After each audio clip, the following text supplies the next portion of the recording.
French corporate law is based on the French civil law system, embodied in both commercial and civil codes. Although a good number of the legal concepts and frameworks adopted in France will be easily recognized by lawyers schooled in common law, a number of areas of not only French codified law but also French case law will often be observed to bring about ramification, which may be very different indeed from those to which they are used. On a purely practical basis, it is further observable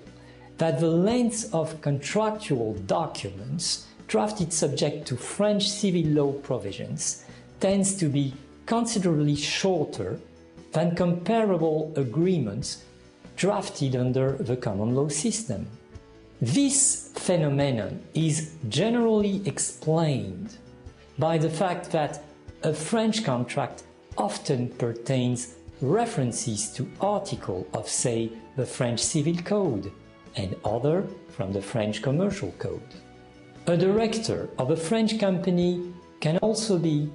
employed, self-employed by the company, although his or her role as a director would be distinct from his or her separate salaried position in, say, a technical function. Great care should be taken before appointing directors and employees and vice versa, except in specific and exceptional circumstances, such as willful misconduct, negligence, non-provision of